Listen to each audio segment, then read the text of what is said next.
Have you given yourself the total gift of approval? Or are you continually seeking the approval of others?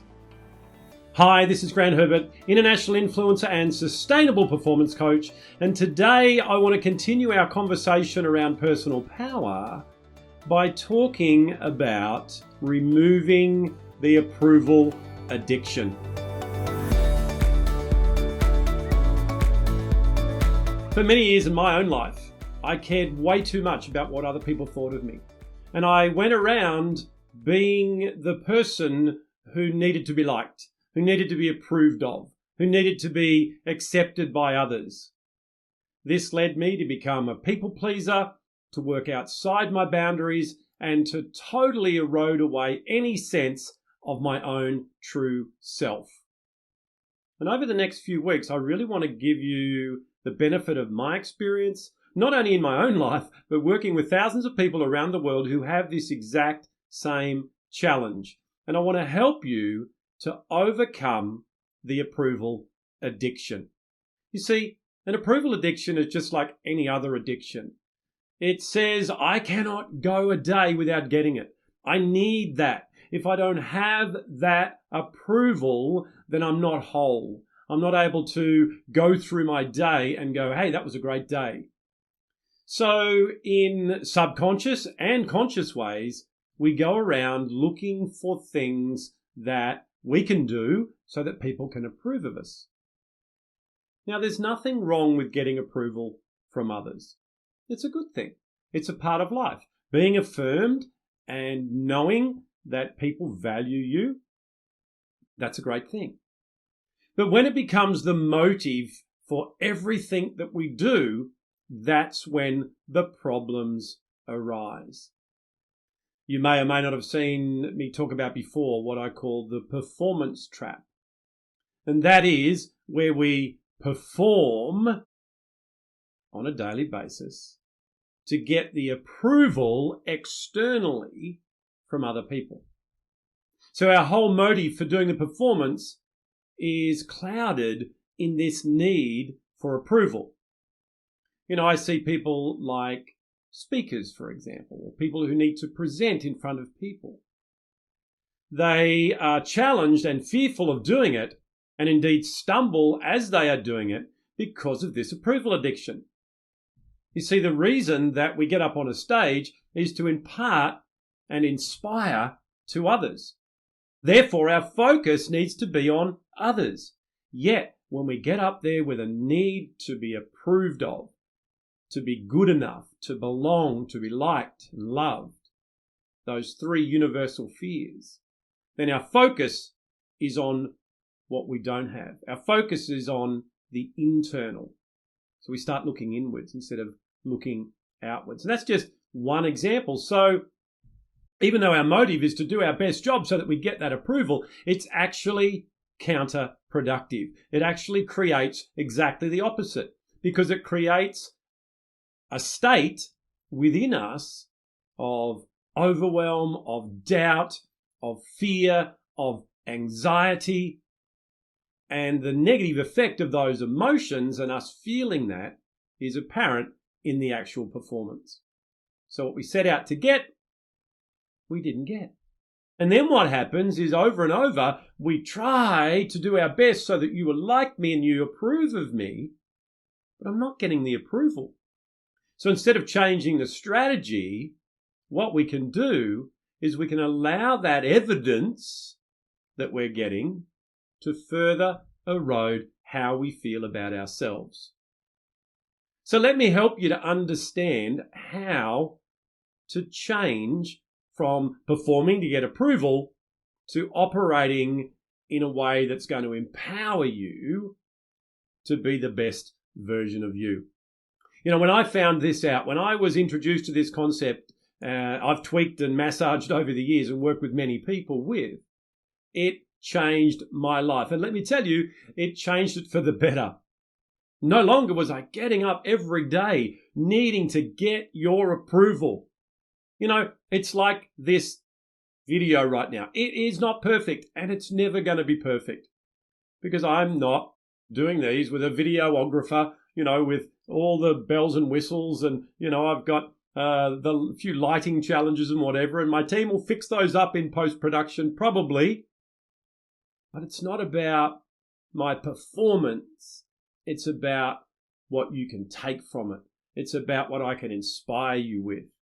So now that I'm not focused on getting your approval, I'm focused on inspiring you, and I'm focusing on you. I hope I'm giving you a much better version of me, and you're getting so much more out of it. So put your hand up right now if you would like me to show you how to break free of the approval addiction. And I can see hands going up in my mind's eye everywhere, because this addiction, just like any other addiction, is holding you back from being the best version of you, from being, as we talked about last week, being the you that we need, so that when we have you and your uniqueness and what you bring and your genius, collectively as a world, we can be who we need to be. So let's take a look at how to shift from the approval addiction to being self-approved. So step one in breaking this approval addiction is to work on your limiting beliefs. And if you want to get some help on that, I've done an episode on that. So just look at the previous episodes and you'll see about breaking your limiting beliefs, reframing them, changing them. But you've formed beliefs about yourself. I've formed beliefs about myself which are not true. They are beliefs that we form that are based on what people said about us and what experiences we went through and our failures or whatever it was. So the first thing is to build your own identity. Build yourself up. Look for reasons to affirm yourself rather than need it from the external. Every one of us needs affirmation. And the more of it that we give ourselves, the less we need from others. So step one is work on your limiting beliefs. Step two is to control the inner dialogue. And over the next few weeks, I'm going to do an episode to help you to do that. So, look out for that. To control that inner dialogue, that self-talk that tells you that you need the approval, that tells you to do things or to not do things based on that fear, based on not being good enough, based on not belonging, based on not being loved. So retraining your mini-me, as I call it, retraining that inner voice is the key to being able to have a voice that helps you to accept yourself. Step three is to practice your new beliefs. So now that you've got a more healthy set of beliefs about yourself, about the world, about others, you've got a better internal dialogue that reminds you of those beliefs, the more powerful and positive beliefs. Now it's a matter of rewiring your brain by practicing the new beliefs over and over and over again. And a great belief to start with is that you are enough. You do belong and you are loved. So one of the things that I like to do is help my clients to write out some affirmations. So as a practical exercise that I want you to do to get the most value out of this is to pause the video or podcast right now. And I want you to write out a list of at least 10 things that you like about yourself. Now, when you're doing this, you might find that a little bit of a challenge, a little bit of a struggle, because it's unfamiliar, because what most of us are doing are rehearsing the things that we don't like about ourselves.